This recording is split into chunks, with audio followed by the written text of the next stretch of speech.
যারা ক্যামেরাম্যান আছেন আপনাদের দৃষ্টি আকর্ষণ করছি, আমরা এখন পবিত্র উপাসনা শুরু করব। এই পবিত্র উপাসনা চলাকালীন সময়ে আপনারা সামনে আসবেন না, আমাদের নির্ধারিত ক্যামেরাম্যান আছে, তারা প্রতিটি স্টেপে ছবি নিয়ে থাকবে এবং খ্রিস্ট জায়গার পরে আপনারা ব্যক্তিগতভাবে ছবি নিতে পারবেন। আজকে এই পবিত্র উপাসনায় আপনাদের সবার কাছ থেকেই আমরা সাহায্য সহযোগিতা কামনা করছি। যেন আপনাদের সাহায্য সহযোগিতা নিয়ে আজকের এই সুন্দর পবিত্র উপাসনা আমরা আরো সুন্দর করে গড়ে তুলতে পারি। সবাইকে ধন্যবাদ।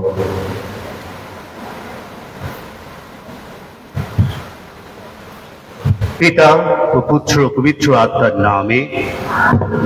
আমাদের প্রভু যীশু খ্রিস্টের অনুগ্রহ, পিতা পরমেশ্বরের প্রেম এবং পবিত্র আত্মার একাত্মতা আপনাদের সকলের মধ্যে বিরাজ করুক।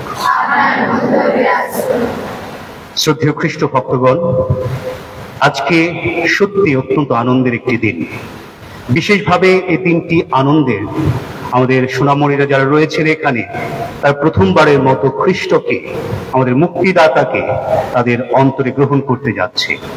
এই দিনটি শুধু তাদের জন্য নয় আনন্দের, এই দিনটি রয়েছে আমাদের প্রত্যেকের জন্য আনন্দের।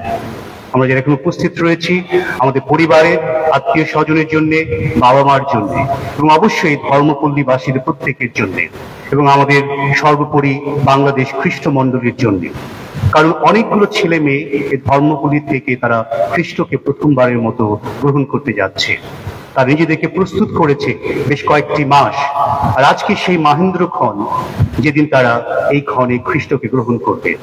আমরা প্রত্যেকে মিলে তাদের জন্য প্রার্থনা করব এই আনন্দ ঘন পূর্ণ দিনটি যদি আজকে নয়, আজীবন তারা যেন ধরে রাখতে পারে তাদের জীবনে, তাদের অন্তরে। এবং আমরা যারা বাবা মা রয়েছি প্রত্যেককে তাদেরকে যেন আমরা সাহায্য সহযোগিতা করতে পারি এই পথে পথ চলতে। তাই আসুন এই পবিত্র খ্রিস্ট জাগের যোগ্যভাবে অংশগ্রহণের পূর্বে আমরা আমাদের পাপ স্বীকার করি, আমরা নম্র হয়ে বিনম্র চিত্তে খ্রিস্টের কাছে, ঈশ্বরের কাছে এবং এখানে একে অপরের কাছে ক্ষমা যাচনা করি। সর্বশক্তিমান ঈশ্বরের কাছে এবং ভাই বোনেরা তোমাদেরও কাছে আমি স্বীকার করি যে আমি চিন্তায়, কথায়, কাজে এবং অবহেলায় অতিশয় পাপ করেছি। আমার অপরাধে, আমার অপরাধে, আমার গুরুতর অপরাধে।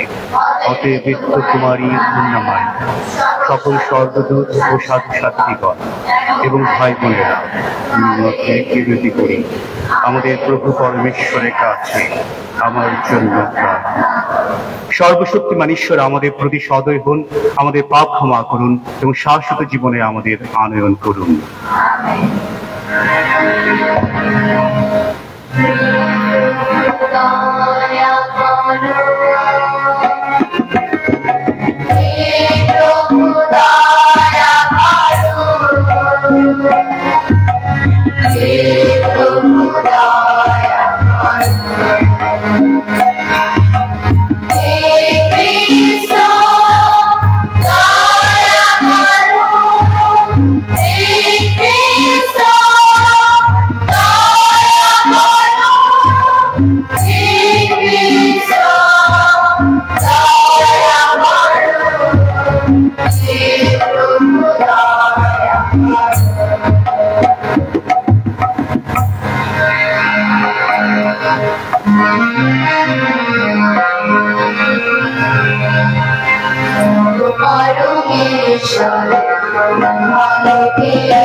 আসুন প্রার্থনা করি। হে প্রভু যিশু, তুমি আমাদের এই শিশুদের বিশেষ ভালোবেসে আজ প্রথমবারের মতো তোমার পরম প্রীতি ভোজে আমন্ত্রণ জানিয়েছ। তাই আমরা আনন্দের সঙ্গে তোমাকে ধন্যবাদ জানাই। অনুনয় করি তোমায়, এরা যেন প্রসাদের আকারে তোমাকে চিনতে ও জানতে পারে এবং তোমাকে অন্তরে পেয়ে আনন্দ করতে পারে। আমরা সবাই যেন তোমার জীবনময় খাদ্য একসঙ্গে গ্রহণ করে একে অন্যের সঙ্গে গভীরতর ভালোবাসার বন্ধনে আবদ্ধ হতে পারি। পবিত্র আত্মার সংযোগে পরম পিতার সঙ্গে তুমি জীবনময় ও সর্বনীয় ঈশ্বর রূপে যুগে যুগে বিরাজমান, এই প্রার্থনা করি আমাদের মুক্তিদাতা প্রভু যীশু খ্রিস্টের নামে।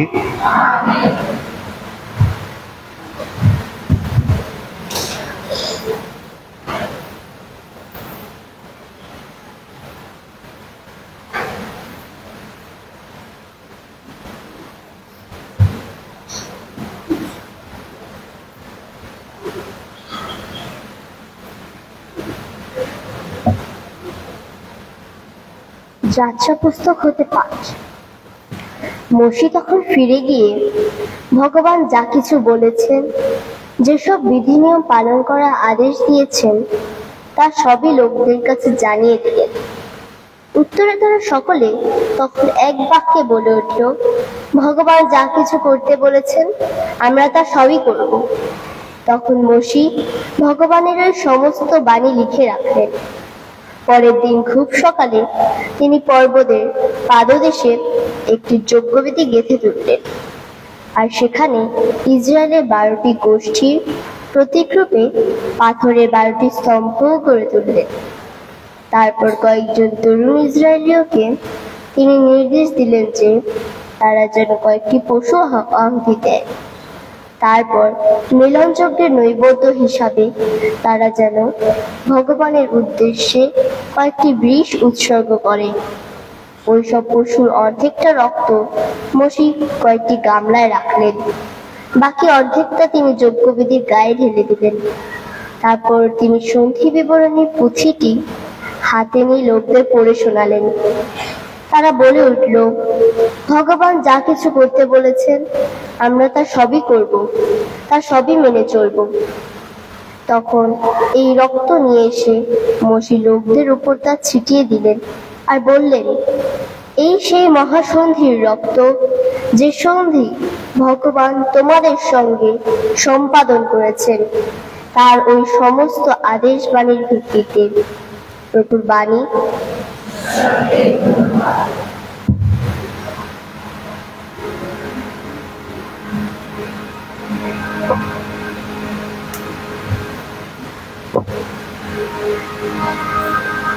আমার যা কিছু সুখ প্রভুকে ঘিরে, প্রভুকে ঘিরে, প্রভুকে ঘিরে।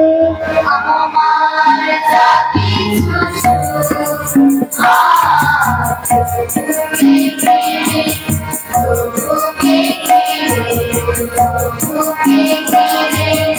আমার যা কিছু সুখ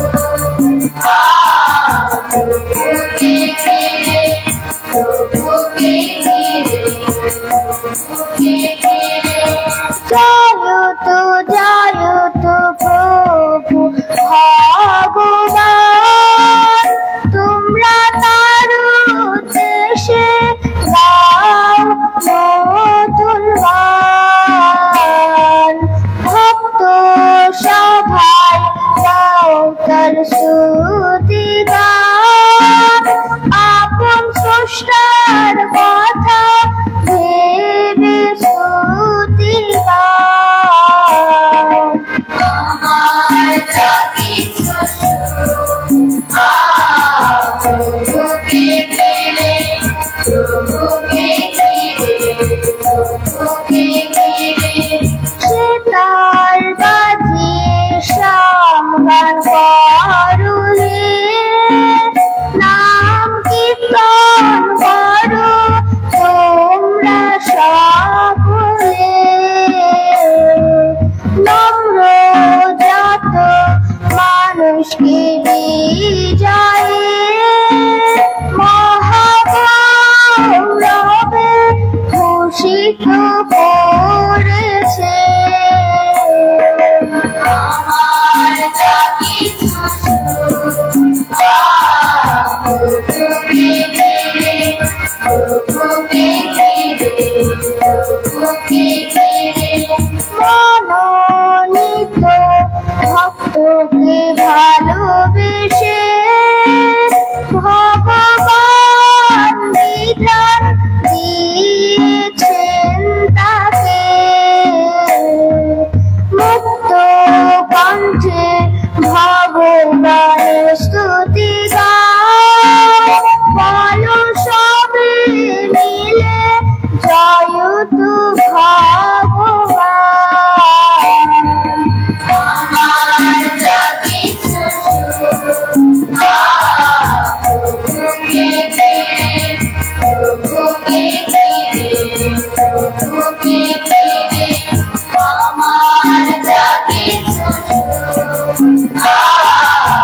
আত্মীয়দের কাছে প্রেরিত পলের প্রথম পত্র।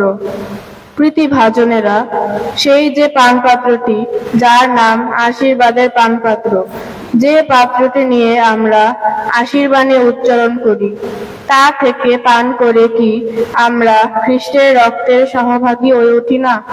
আর সেই যে রুটি যা আমরা ছিঁড়ে টুকরো করি, তাই গ্রহণ করে আমরা কি খ্রিস্টের দেহের সহভাগী হয়ে উঠি না? যেহেতু সেই রুটি এক, তাই আমরা অনেক হয়েও এক দেহ, কারণ আমরা সকলেই সেই একই রুটির অংশভাগী। প্রভুর বাণী।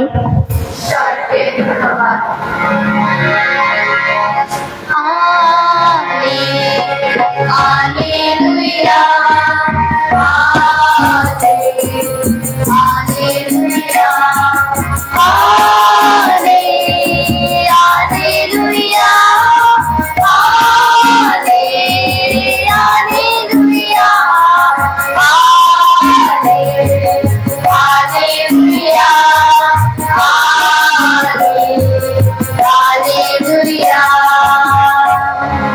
পিতা যেমন আমাকে ভালোবেসেছেন, আমিও তেমনি তোমাদের ভালোবেসেছি। তোমরা আমার ভালোবাসার আশ্রয়ে থেকো।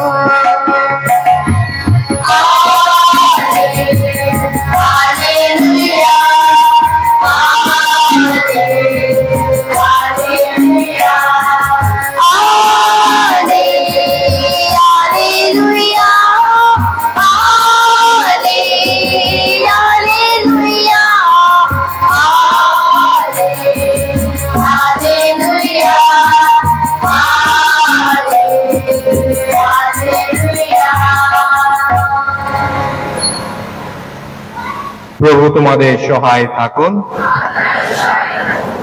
সাধু যোহন অনুসারে মঙ্গল সমাচার।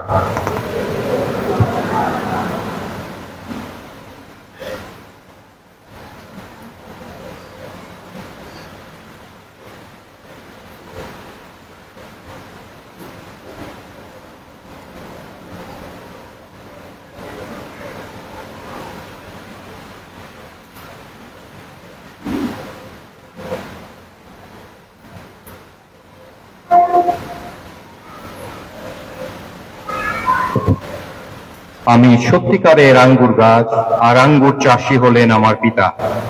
আমার যে শাখায় ফল ধরে না তিনি তা কেটে ফেলেন, আর যে শাখায় ফল ধরে তিনি তা ছেঁটে দেন, যাতে আরো বেশি ফল ধরে।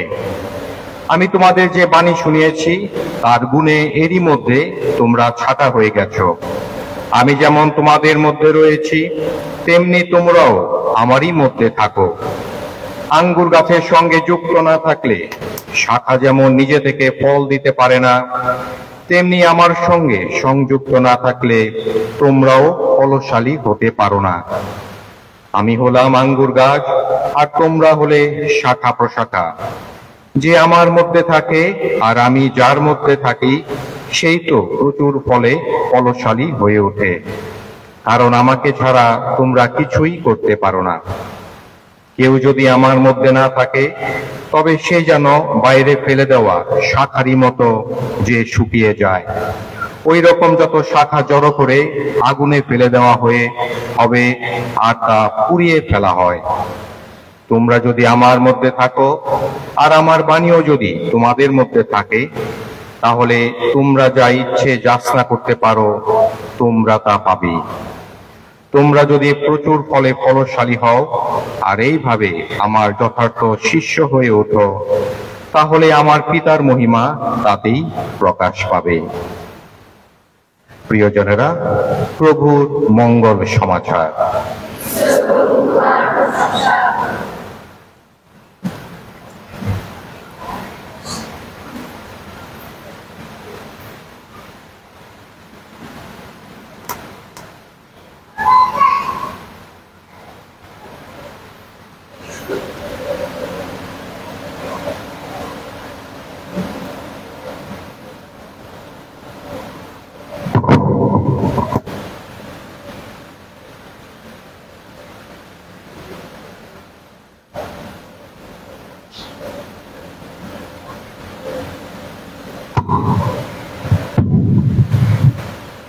তারপর তোমরা কেমন আছো?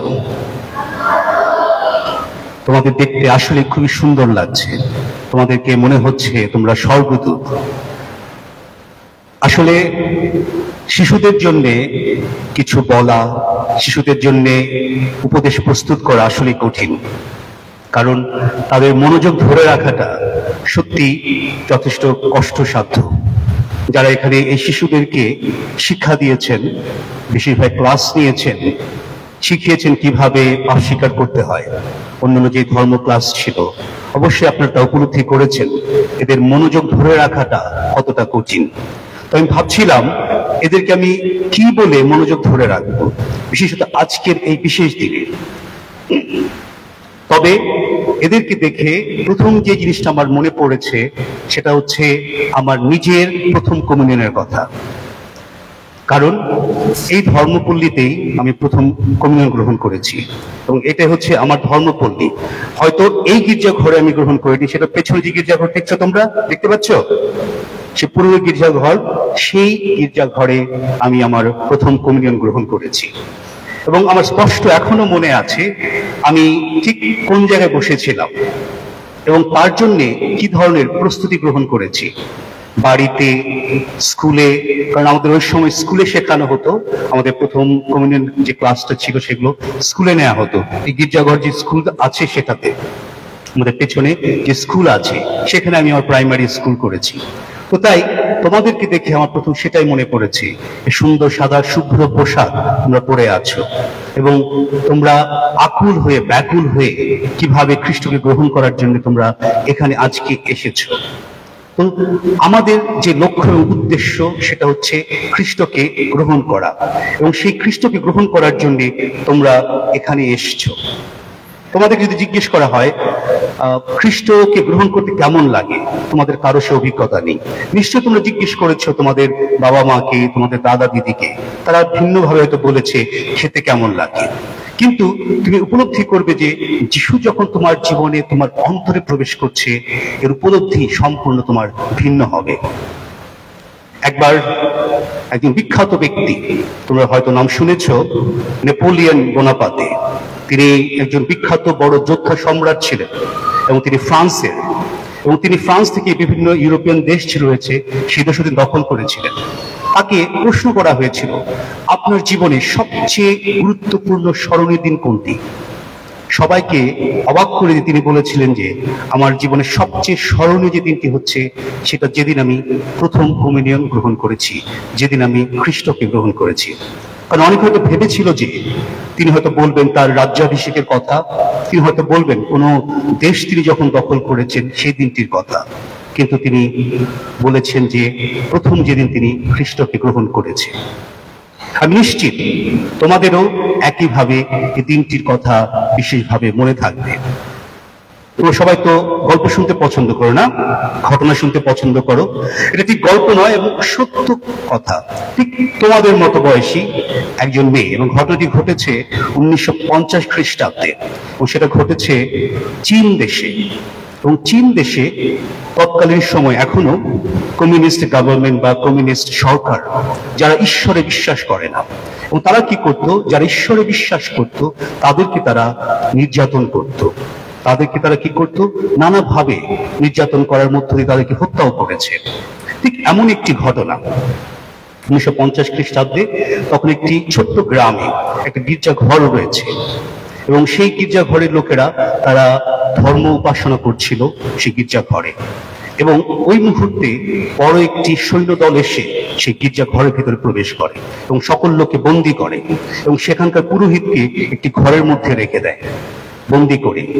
এবং তারা কি করেছে, গির্জা ঘরের মধ্যে প্রবেশ করে যেখানে আমরা দেখি নিয়ম সিন্ধু, ঠিক সেই নিয়ম সিন্ধুকে গেছে, এবং সেখান থেকে সিবোরিয়াম দেখেছি যেখানে খ্রিস্টপ্রসাদ রাখা হয়। হ্যাঁ, আমরা ওই খ্রিস্টপ্রসাদ সিবোরিয়ামে রেখে আমরা সেই নিয়ম সিন্ধুকে রাখি, সেখান থেকে বের করে কি করেছে এবং মেঝের মধ্যে ফেলে দিয়েছে। এবং যখন খ্রিস্ট ভক্তরা সেখানে ছিল তারা সত্যিকার অর্থে অনেক কষ্ট পেয়েছে। ওইখানে একটি মেয়ে ছিল যার নাম ছিল লি, এবং তিনি কিছুদিন আগে মাত্র খ্রিস্টপ্রসাদ গ্রহণ করেছে। তিনি যখন দেখলেন যে এইভাবে খ্রিস্টকে, যাকে তিনি এত ভালোবাসেন, যার সম্বন্ধে তিনি এত কিছু শুনেছেন, তিনি কি করেছেন? অনেক অনেক কষ্ট পেয়েছেন। এবং সৈন্যরা বলছে যদি কেউ এখানে আসে এই খ্রিস্টপ্রসাদ ধরে তাহলে তার মৃত্যু নির্ঘাত, নিশ্চিত। এবং সেটা হিসেবে তাদেরকে ভয় দেখিয়ে দিয়েছে। এবং পুরোহিতকে যখন ভেতরে বন্দি করে রেখে দিয়েছে, পুরোহিত কিছুই করতে পারছেন না। এভাবে সেই সৈন্যরা চলে গেছে, সে গ্রামের লোকেরা চলে গেছে। কিন্তু কিছুক্ষণ পর সৈন্যরা চলে যাওয়ার পর লুকিয়ে লুকিয়ে সেই মেয়েটির লি সে গির্জা ঘরে প্রবেশ করে। গির্জা ঘরে প্রবেশ করে তিনি যখন প্রবেশ করেছে, তার মধ্যে এক ধরনের বিশ্বাস ছিল, গভীর বিশ্বাস। তিনি কি করেছেন? যেখানে কমিউনিয়ন ছিল সেখানে হাঁটু দিয়ে তিনি কি করলেন? বসলেন। হাঁটু দিয়ে 1 ঘন্টা তিনি কি করলেন? আরাধনা করলেন। 1 ঘন্টা আরাধনা করার পর তিনি জিভ দিয়ে মেঝে থেকে কি করেছে? সে খ্রিস্টকে গ্রহণ করেছে। আর এটা যখন সেই পুরোহিত দূর থেকে দেখলো, তিনি ভয়ে আতঙ্কে কাঁপছিলেন। কারণ তিনি জানেন নিশ্চিত যদি সেই সৈন্যরা তাকে দেখতে পায়, তার মৃত্যু তাকে হত্যা করবেই। তো সেদিন চলে গেছে। পরের দিন আবার এসেছে। এখন কথা হচ্ছে, সে পুরোহিত জানতো সে সিবোরিয়ামে কতগুলো খ্রিস্টপ্রসাদ ছিল, সেখানে 32টা খ্রিস্টপ্রসাদ ছিল। এবং সে ভাবছে মেয়েটা কেন সবগুলো একসাথে খেয়ে ফেলে না। কিন্তু তাকে তার টিচাররা, তারা সিস্টার যাদের কাছ থেকে সে শিক্ষা গ্রহণ করেছে যে সে কোনোভাবেই এই খ্রিস্টপ্রসাদ একটার বেশি গ্রহণ যেন না করে, এবং সে যেন হাত দিয়ে তা গ্রহণ না করে। সে শিক্ষায় তার মধ্যে ছিল। এবং তিনি প্রত্যেক দিন এভাবে এসেছে, প্রত্যেক দিন 1 ঘন্টা আরাধনা করার পর তিনি নিজেকে প্রস্তুত করেছে এবং সেই খ্রিস্টকে গ্রহণ করেছে। এবং শেষ দিন তিনি যখন সেই খ্রিস্টপ্রসাদ গ্রহণ করতে যাবে, 1 ঘন্টা পর যখন ঠিক ওই মুহূর্তে দরজা ভেঙে তখন সেই সৈন্যরা আসে। এবং সৈন্যরা দেখা মাত্রই তাকে কি করেছে জানো? কি করেছে? কি করতে পারে? কি করতে পারে? তাকে গুলি করেছে। এবং ফাদার ভেবেছেন যে মেয়েটি নিশ্চয়ই মারা গেছে, কিন্তু না।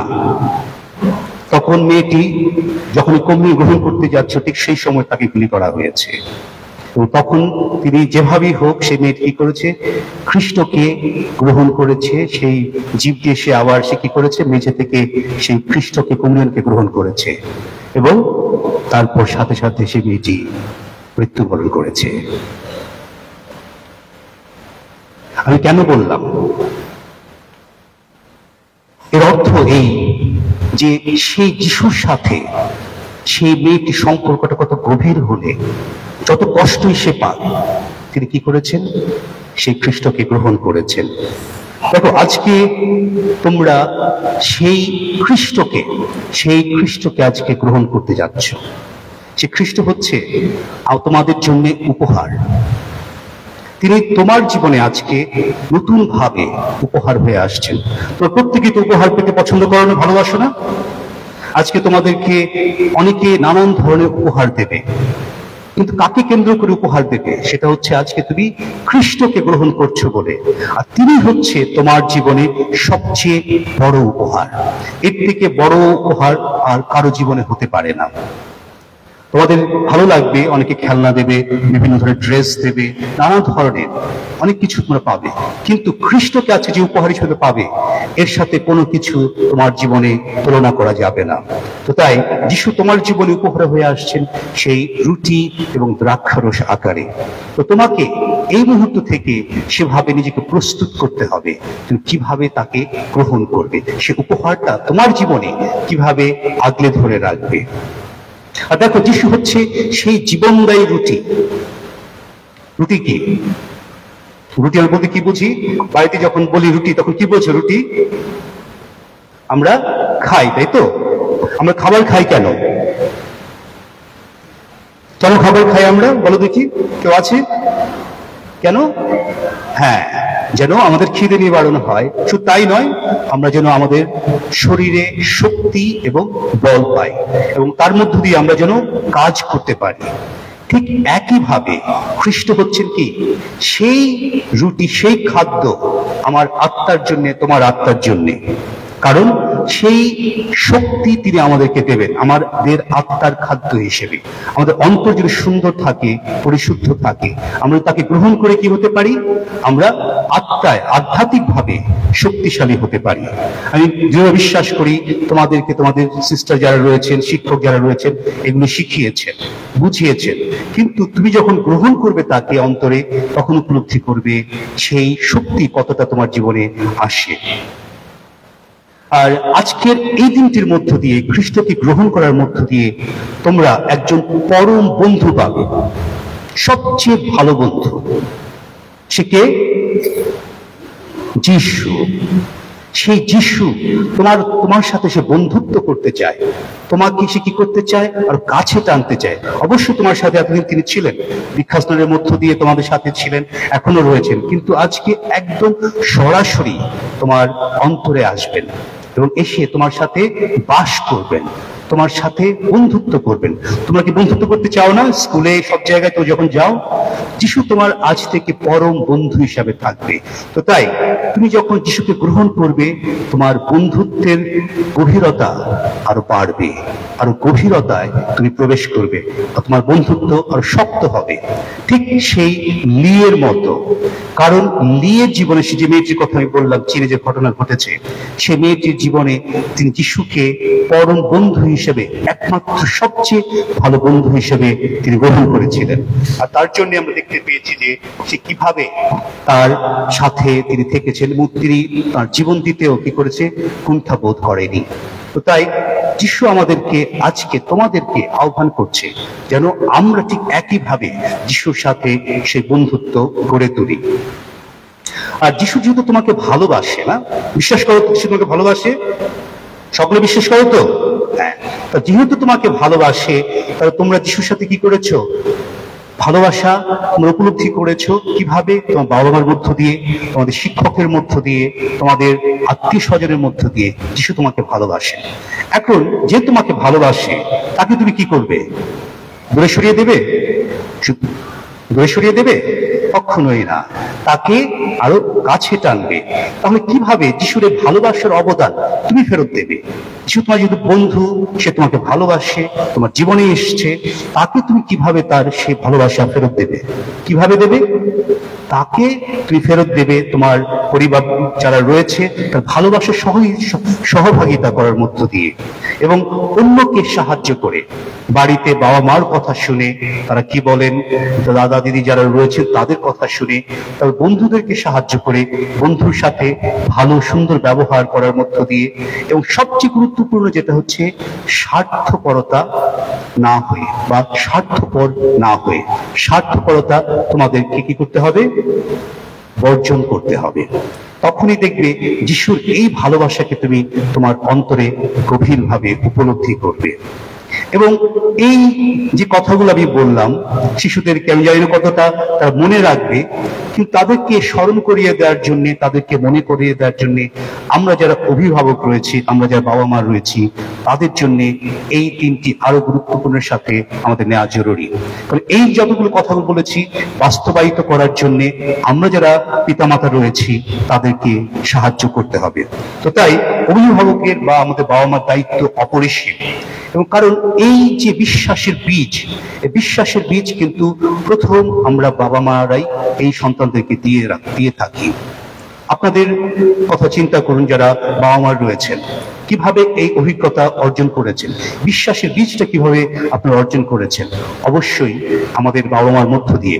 তো তাই এই যে যারা শিশুরা রয়েছে আজকে, যারা আছে প্রথম কমিউনিয়ন গ্রহণ করছেন, আপনারা সেই বিশ্বাস ভরা অন্তর নিয়ে এসছেন বলেই, কারণ এদেরকে প্রথম কমিউনিয়ন গ্রহণ করতে পারে সে ব্যবস্থা করেছেন, এই ধর্মপল্লীতে নিয়ে এসেছেন। তো তাই এই বিশ্বাসের বীজকে লালন পালন করার জন্য আমরা যারা বাবা মা রয়েছি, আমাদের ভূমিকা অত্যন্ত গুরুত্বপূর্ণ। আজকে এই দিনটি এখানে শেষ নয়, তাদের বিশ্বাস যেন আজীবন গভীরভাবে রাখতে পারে, তার জন্য আমাকে আপনাকে সাহায্য সহযোগিতা করতে হবে। আমাদের পরিবারে চর্চা করতে হবে সেই বিশ্বাস, সে বিশ্বাসকে তাদের সাথে চর্চা করতে হবে, তাদেরকে বোঝাতে হবে। অবশ্যই গির্জা রয়েছে, শিক্ষা প্রতিষ্ঠান রয়েছে, ধর্ম ক্লাস রয়েছে, সবকিছুর উপরে আমাদের পরিবারের শিক্ষা সাথে যুক্ত থাকাটা।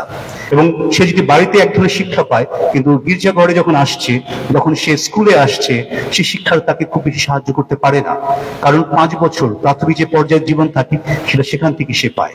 তো তাই এই বিশ্বাসের বীজকে আমরা ধরে রাখার জন্য অবশ্যই আমাদের পরিবারে যেটা প্রয়োজন, মা বাবার কাছ থেকে সে বিশ্বাস গ্রহণ করবে এবং প্রত্যেক রবিবারে এটা নিশ্চিত করতে হবে যে এই সন্তানকে আমি গির্জায় নিয়ে আসি এই খ্রিস্ট প্রসাদ গ্রহণ করার জন্য। এটা অবশ্যই প্রত্যেক বাবা মার কে নিশ্চিত করতে হবে। তাহলে যে এই বিশ্বাসের কথা বললাম সেটা সে ধারণ করতে পারবে, উপলব্ধি করতে পারবে। এবং অবশ্যই সন্ধ্যায় যেন আমাদের পরিবারে প্রার্থনা হয়। এটা প্রায় বোধ হয় অনেক পরিবার থেকে এখন নিশ্চিহ্ন হয়ে গেছে। এখন মনে হয় সে সন্ধ্যাকালীন প্রার্থনা মনে হচ্ছে কোনো জাদুঘরে রাখা হয়ে গেছে। এখন আমি বলছি না, প্রত্যেকেই আমরা জানি আমাদের পরিবারগুলোতে কেন সন্ধ্যায় প্রার্থনা হয় না। আমি কাউকে এখানে বলছি না যে আপনারা করছেন না, কিন্তু এরকম অনেক পরিবার রয়েছে যারা বিচ্ছিন্ন হয়ে গেছে এই প্রার্থনা থেকে। শুধু তাই নয়, পরিবার একসাথে মিলে যে ভোজ হয় বা যে সন্ধ্যা রাত্রিকালীন খাবার বা দুপুরকালীন খাবার রয়েছে, সেটা থেকেও আমরা বিরত থাকছি। তো ছেলে মেয়েকে একসাথে আমি আপনি আনতে পারছি না। সে প্রার্থনার মধ্য দিয়ে আমরা কি করি, সকলে একত্রিত হই।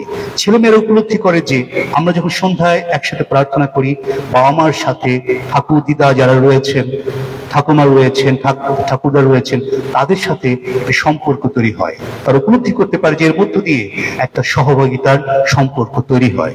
তো তাই বাবা মার দায়িত্ব অপরিসীম।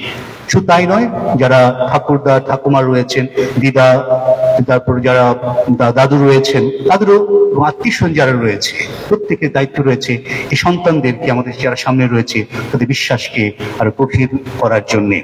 তাই তোমাদেরকে অনুরোধ করব, তোমরা যে আজকে এই খ্রিস্টকে গ্রহণ করে এখানেই থেমে থাকবে তা নয়, তোমরা প্রত্যেক রবিবার বাবা মাদেরকে বলবে আমরা গির্জায় যাব, সেই খ্রিস্ট প্রসাদ গ্রহণ করব, যিশুকে গ্রহণ করব। শুধু আজকের জন্য নয়, আজীবন তোমার শেষ দিন পর্যন্ত তুমি তোমার বাবা মাকে যেন, বা তুমি বলতে পারো, তুমি যেন স্বেচ্ছায় আসতে পারো যে তুমি খ্রিস্টকে গ্রহণ করতে চাও। এবং ঠিক কার মতো, সেই লিয়ের মতো। সে জানতো, এটা তার উপলব্ধিতে ছিল যে সে যে গির্জা ঘরে যায়, সে খ্রিস্ট প্রসাদ গ্রহণ করে, তাকে যদি দেখে মেরে ফেলবে, কিন্তু সে ভয় পায়নি। সে প্রত্যেক দিন গেছে কার টানে, সে খ্রিস্টের টানে, কারণ খ্রিস্টকে সে ভালোবাসতো। তুমি যদি বলে থাকো আজকে তুমি খ্রিস্টকে ভালোবাসো, তুমি যখন বলতো মাকে ভালোবাসো, বাবাকে ভালোবাসো, তাকে একদিন যদি না দেখলে তোমরা কি বলো, কান্নাকাটি শুরু করে দাও, ভালো লাগে না। ঠিক একইভাবে তোমার এই উপলব্ধি করতে হবে যে যিশু তোমাকে ভালোবাসে, তুমি যিশুকে ভালোবাসো, কারণ যিশু তোমাকে ভালোবাসেন, কারণ তিনি তোমাকে সৃষ্টি করেছেন। আর যদি সেই টানে প্রত্যেক রবিবার তোমাদেরকে গির্জায় আসতে হবে, সেই ছোট্ট মেয়ে লিয়ের মতো। আজকে এই বিশেষ দিনে বিশেষ প্রার্থনা করি আমাদের প্রত্যেকের জন্য, বিশেষত আমাদের এই সন্তানদের জন্য যারা খ্রিস্ট প্রসাদ গ্রহণ করছে, তারা যেন প্রকৃতভাবে এই খ্রিস্টকে তাদের অন্তরে লালন করতে পারে এবং আজীবন এই বিশ্বাসকে ধরে রাখতে পারে। শুধু বিশ্বাসকে ধরে রাখা নয়, তারা যেন সাক্ষ্য দিতে পারে খ্রিস্ট হচ্ছে সেই ব্যক্তি যিনি এই মুক্তিদায়ী, যিনি মুক্তিদাতা। এবং আমাদেরকে যারা আমরা অভিভাবক রয়েছি, আমরা এখানে যারা রয়েছি, ধর্মপল্লীবাসী যারা রয়েছি, আমরা যেন তাদেরকে সাহায্য করতে পারি সে বিশ্বাসের পথে, সেই এই যাত্রায় তারা যেন অগ্রগামী হতে পারে, বিশ্বাসের পথে তারা যেন আরো গভীরভাবে খ্রিস্টকে ধারণ করতে পারে, লালন করতে পারে। ঈশ্বর আমাদের প্রত্যেককে আশীর্বাদ করুন। আর তোমরা সবাই খুব ভালোভাবে, সুন্দরভাবে কি করবে, খ্রিস্টকে গ্রহণ করবে এবং গ্রহণ করার মধ্য দিয়ে তাকে কি করবে, তোমরা আরো কাছে জানবে। ভালো থাকবে।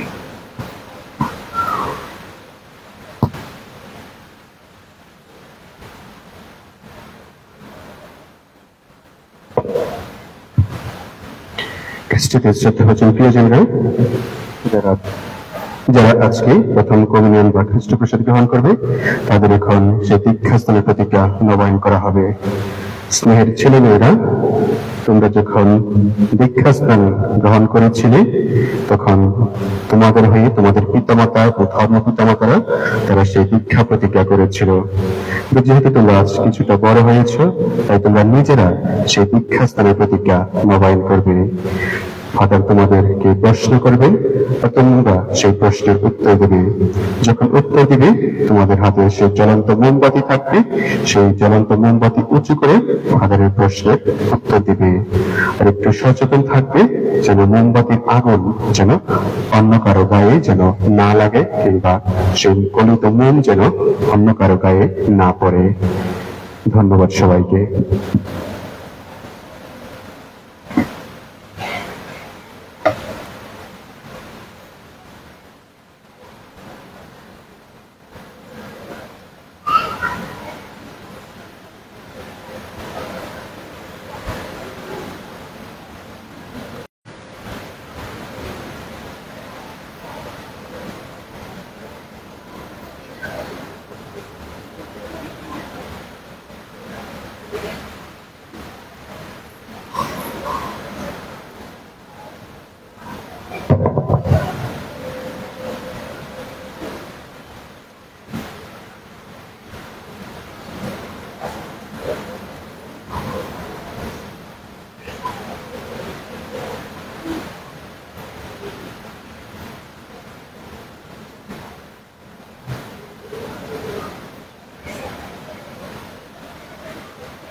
তোমরা কি শয়তানকে পরিত্যাগ করো? তার সকল কাজ তোমরা কি পরিত্যাগ করো? তার সকল প্রলোভন তোমরা কি পরিত্যাগ করো? এবার তোমাদের উত্তর হবে হ্যাঁ, বিশ্বাস করি। স্বর্গ পৃথিবীর সৃষ্টিকর্তা সর্বশক্তিমান পিতা পরমেশ্বরে তোমরা কি বিশ্বাস করো? তাঁর একমাত্র পুত্র যিনি মানুষ হয়ে আমাদের জন্য পুণ্য সংযোগ, পাপের ক্ষমা, শরীরে পুনরুত্থান এবং অনন্ত জীবন তোমরা কি বিশ্বাস করো? এই হলো আমাদের বিশ্বাস, এই হলো মণ্ডলীর বিশ্বাস। এ বিশ্বাস স্বীকারে আমাদের পরম গৌরব। খ্রিস্টের নামে তাঁরই সঙ্গে সংযুক্ত থেকে আমরা এ বিশ্বাস স্বীকার করি। আমেন।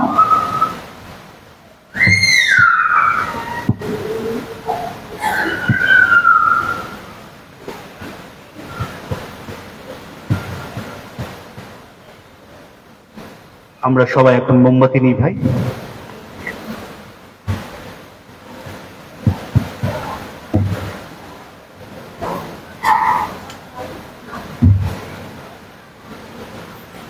করেন।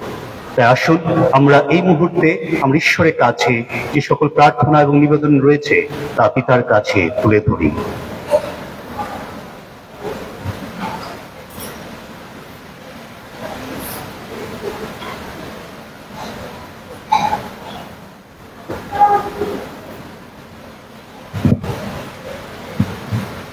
Let us pray for our Holy Father, our Archbishop, priests and religious, that they may find in the Holy Eucharist the source of their zeal to lead us to salvation. Let us pray to the খ্রিস্টের সাথে একাত্ম হয়ে জগতের কাছে খ্রিস্টের শিষ্য ও সাক্ষী হয়ে উঠতে পারি। আসুন এই উদ্দেশ্যে আমরা প্রভুর কাছে প্রার্থনা করি। হে প্রভু, আমাদের প্রার্থনা শোনো। Let us pray for each one of us. Each time we receive Holy Communion, we may wholeheartedly renew our determination to love our neighbor. Let us pray to the Lord. Lord, hear our prayer.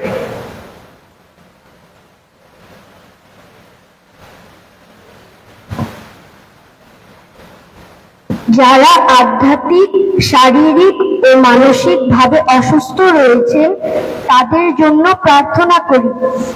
প্রেমময় ঈশ্বর যেন তাদের সুস্থতা দান করেন। আসুন এই উদ্দেশ্যে আমরা প্রভুর কাছে প্রার্থনা করি। হে প্রভু, আমাদের প্রার্থনা শুনুন।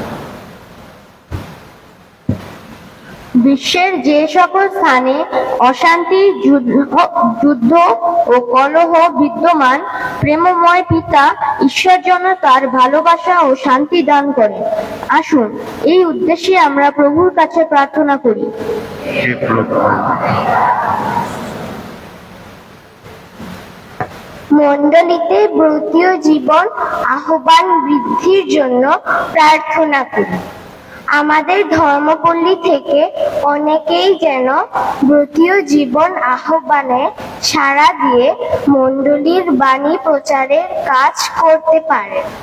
আসুন এই উদ্দেশ্যে আমরা প্রভুর কাছে প্রার্থনা করি।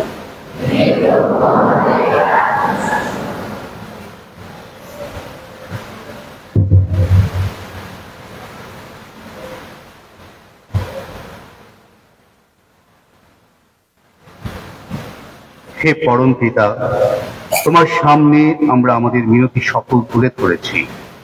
আমাদের ব্যক্ত অব্যক্ত প্রার্থনা তুমি পূর্ণ করো, এই প্রার্থনা করি আমাদের প্রভু সেই যীশু খ্রিস্টের নামে।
প্রিয়জনের প্রার্থনা করুন যেন আমারও আপনার যোগ্য সর্বশক্তিমান পিতা পরমেশ্বরের কাছে গ্রহণযোগ্য হয়।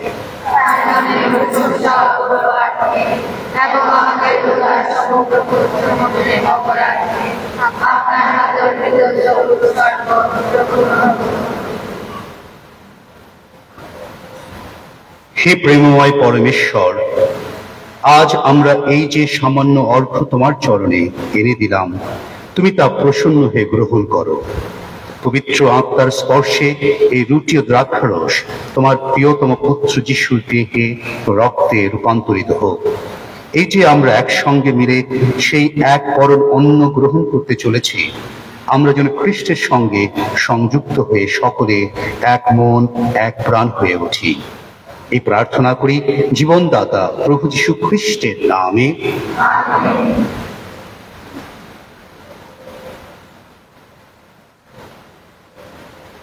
প্রভু আপনাদের সহায় থাকুন, আপনাদের হৃদয় উত্তোলন করুন। আসুন আমাদের ঈশ্বর প্রভুর ধন্যবাদ করি। হে প্রভু, পবিত্রতম পিতা সর্বশক্তিমান সনাতন পরমেশ্বর, সর্বকালে ও সর্বস্থানে আমাদের প্রভু খ্রিস্টের মধ্যস্থতায় তোমার প্রতি ধন্যবাদ নিবেদন করা সত্যই বিহিত ও ন্যায্য, সমীচীন ও কল্যাণকর।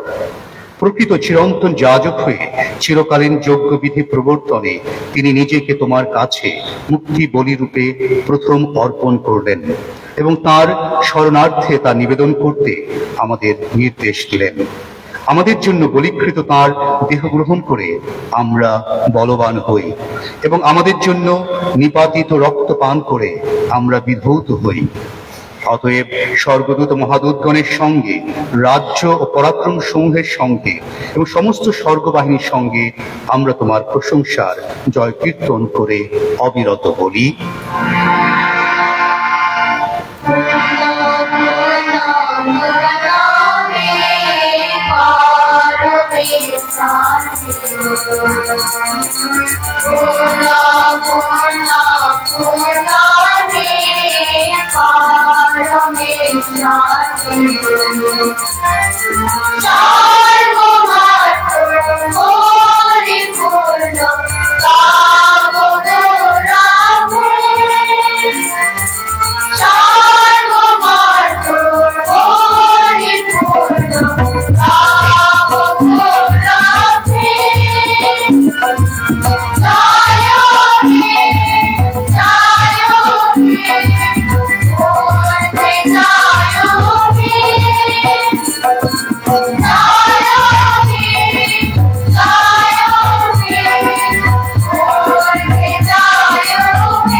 সত্য হে প্রভু, তুমি পবিত্র, সমস্ত পবিত্রতার উৎস।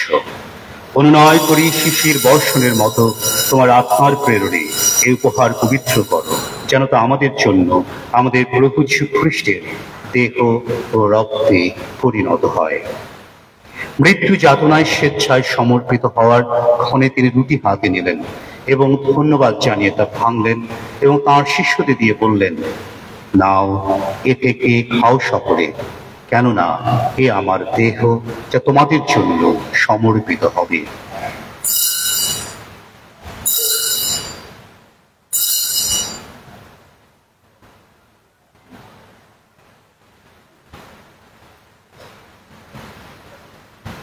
তেমনি ভাবে সান্ধ্য ভোজের পরে তিনি পানপাত্রটিও নিলেন, পুনরায় তোমাকে ধন্যবাদ জানিয়ে আর শিষ্যদের দিয়ে বললেন, নাও এ থেকে পান করো সকলে, কেননা এ আমার রক্তের পানপাত্র, নূতন শাশ্বত সন্ধির রক্ত, যা তোমাদের অনেকের জন্য পাপ মোচনের উদ্দেশ্যে পাতিত হবে। আমার শরণার্থে তোমরা এই অনুষ্ঠান করো।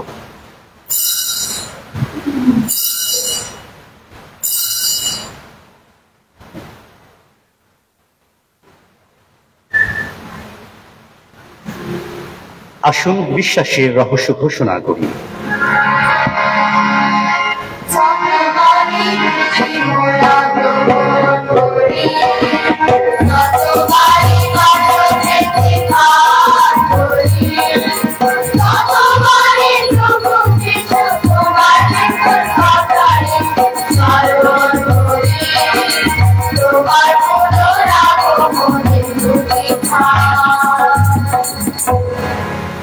অতএব হে প্রভু, তাঁর মৃত্যু পুনরুত্থানের স্মরণোৎসব পালন করে আমরা জীবনদায়ী রুচি ও মুক্তিদায়ী পানপাত্র তোমার কাছে নিবেদন করি। তোমার সম্মুখে দাঁড়াতে ও তোমার সেবা করতে তুমি আমাদের যোগ্য করে নিয়েছ, তোমাকে ধন্যবাদ জানাই। মিনতি করি, খ্রিস্টের দেহ রক্তে সহভাগী হয়ে আমরা যেন পবিত্র আত্মার দ্বারা সম্মিলিত হয়ে এক হতে পারি। হে প্রভু, সমগ্র ভূমণ্ডলে বিস্তৃত তোমার উপাসক মণ্ডলীকে স্মরণে রেখো। আমাদের পুণ্য পিতা ফ্রান্সিস, আমাদের ধর্মপাল বিজয় এবং যাজক সমাজের সাথে তাকে তোমার প্রেমের পূর্ণতায় গড়ে তোলো।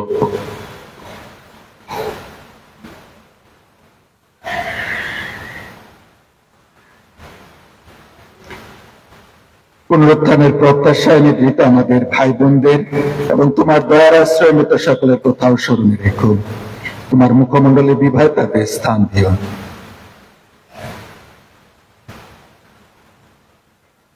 অনুনয় করি আমাদের সকলের প্রতিও সদয় হও, যেন ঈশ্বর জননী ধন্যা কুমারী মারিয়া, তার স্বামী ধন্য যোসেফ, ধন্য পেরির শিষ্যগণ এবং যুগে যুগে তোমার প্রীতিভাজন সকল সাধু সাধুর সঙ্গে আমরাও শাশ্বত জীবনে সহভাগী হবার যোগ্য হয়ে উঠি এবং তোমার প্রশংসা মহিমা কীর্তন করতে পারি তোমারই পুত্র যীশু খ্রিস্টেরই দ্বারা।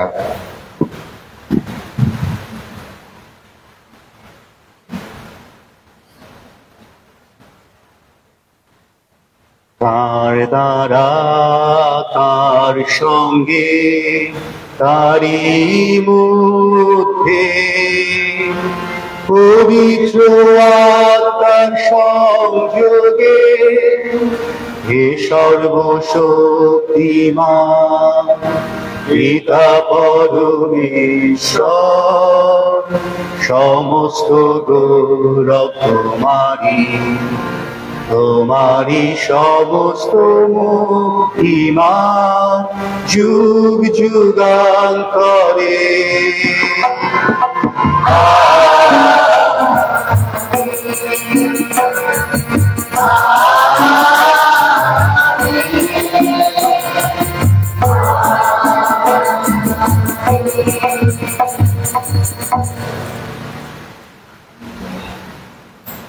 মুক্তিদাতার আদেশে এবং ঐশ্ব শিক্ষায় প্রবুদ্ধ হয়ে আমরা নির্ভয়ে বলি, হে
হে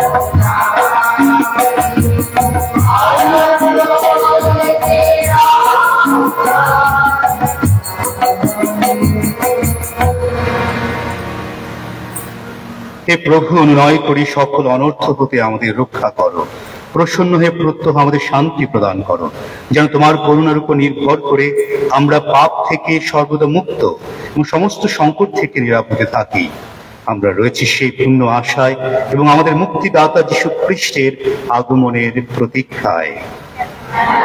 রাজ্য, পরাক্রম, মহিমা তোমারই।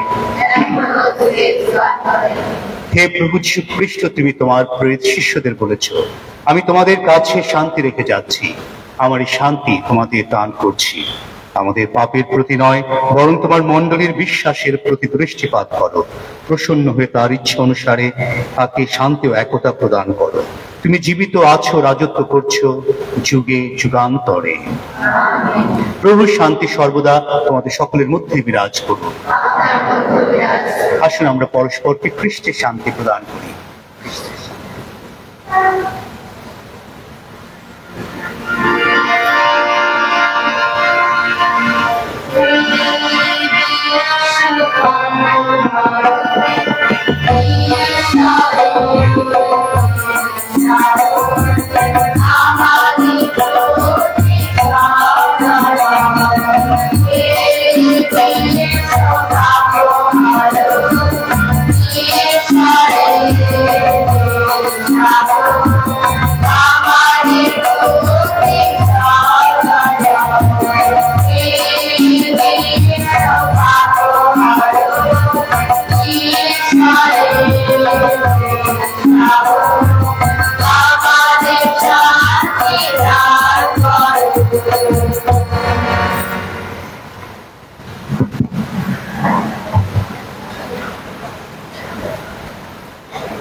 এই দেখুন ঈশ্বরের মেষশাবক, দেখুন যিনি বিশ্ব পাপহর।